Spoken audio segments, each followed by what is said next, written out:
Olá! Seja bem-vindo ao nosso estudo sobre bioética e meio ambiente. Nesta discussão, você confrontará a tensão entre progresso tecnológico e responsabilidade ecológica por meio de um caso prático, entre o progresso e a responsabilidade, bioética ambiental diante de um desastre tecnológico. Este é o seu ponto de partida para reflexão sobre o papel moral do ser humano na relação com a natureza.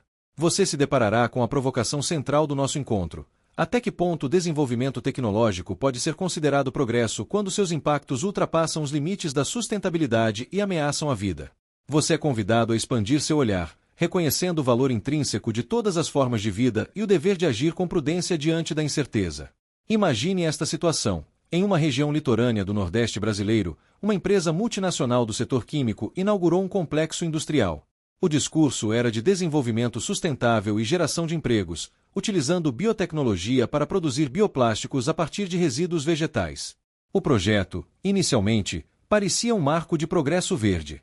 Ele recebeu incentivos fiscais, apoio político e gerou crescimento econômico regional. A empresa foi reconhecida internacionalmente por adotar práticas de economia circular. Você veria um cenário que parecia ser a solução ideal. No entanto, a narrativa de sucesso começou a desmoronar. Uma investigação independente, conduzida por pesquisadores universitários, revelou indícios de contaminação em nascentes próximas. Você notaria que substâncias químicas, consideradas inofensivas, estavam se acumulando no solo e afetando a fauna aquática.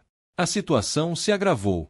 Estudos indicaram que comunidades ribeirinhas começaram a apresentar um aumento de doenças respiratórias e dermatológicas, especialmente em crianças e idosos.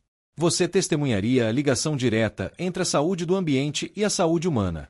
A empresa se defendeu, alegando que os níveis de substâncias detectados estavam dentro dos padrões estabelecidos pela legislação ambiental e que não havia provas conclusivas de relação direta entre o processo e os impactos.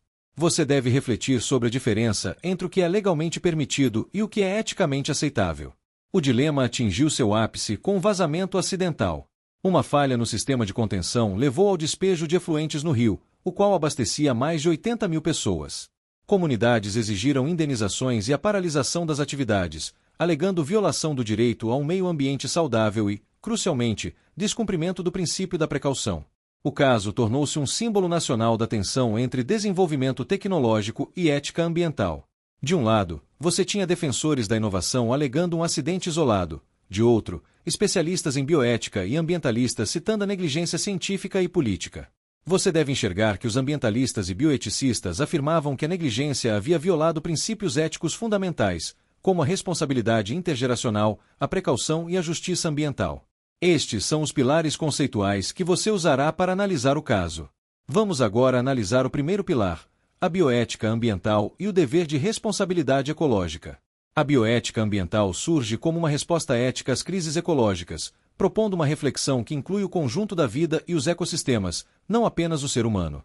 No caso da empresa, ao negligenciar os efeitos ambientais, você percebe a violação do princípio essencial da responsabilidade moral diante da natureza, que é o fundamento da bioética global.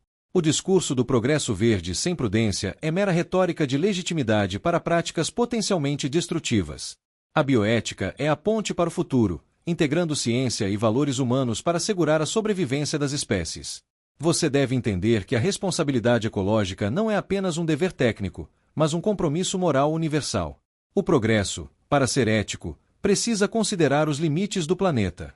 O modelo econômico predominante, guiado pela lógica do lucro, tendeu a subordinar o ambiente às exigências de crescimento. A bioética, por outro lado, propõe uma inversão desse paradigma. Você, como ser humano, deve ser o guardião, e não o dominador, da natureza. Essa inversão exige que você reconheça que a vida, em todas as suas formas, possui valor intrínseco. Destruir o ambiente é, em última instância, negar o próprio direito à vida, conforme a perspectiva ecocêntrica da bioética ambiental.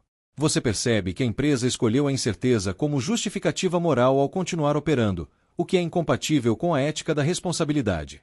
Responsabilidade ecológica significa agir hoje com a consciência do amanhã.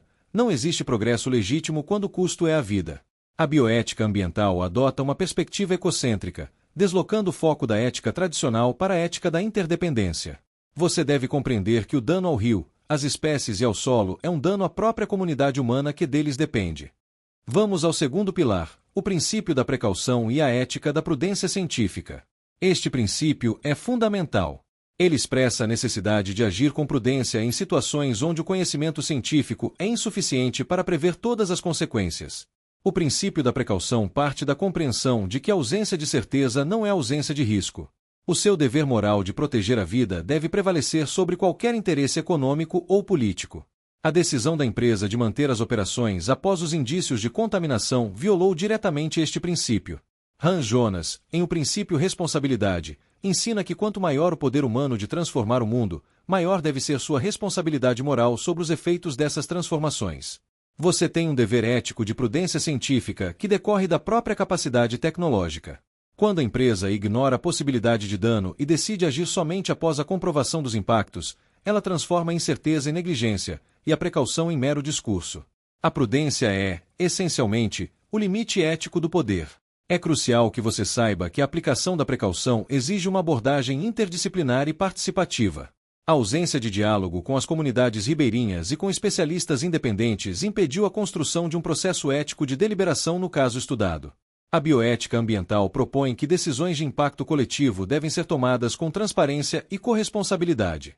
Você deve reconhecer que o silêncio e a omissão são formas de violência ética, especialmente quando afetam populações vulneráveis.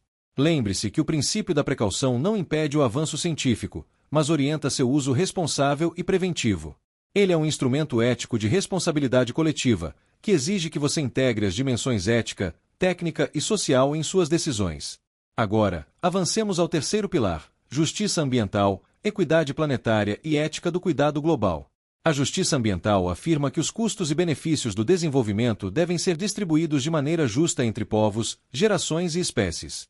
No caso da empresa, você viu o oposto. Os lucros se concentraram em poucos, enquanto os danos recaíram sobre comunidades ribeirinhas, espécies aquáticas e ecossistemas inteiros. Essa assimetria é uma forma de injustiça moral e ecológica. Autores denunciam a bioética da exclusão ambiental, onde populações vulneráveis são as mais expostas a riscos e as menos beneficiadas. A fábrica exemplificou essa exclusão, transferindo o ônus da degradação aos mais pobres. Você deve exigir a inversão dessa lógica. Quem mais impacta deve ser quem mais se responsabiliza. O conceito de equidade planetária complementa a justiça ambiental. Você deve compreender o planeta como um sistema interdependente, onde um despejo tóxico em um rio regional afeta o equilíbrio da biodiversidade e contribui para a degradação global. Agir eticamente, neste contexto, significa pensar em escala planetária. Sua responsabilidade ambiental, seja você um gestor, um pesquisador ou um cidadão, não termina em fronteiras. Cada ação humana carrega uma dimensão moral global. A justiça ambiental também se manifesta como um direito humano fundamental. Você sabe, pela Declaração Universal sobre Bioética e Direitos Humanos da Unesco, que o acesso a um meio ambiente saudável é condição indispensável para a dignidade humana.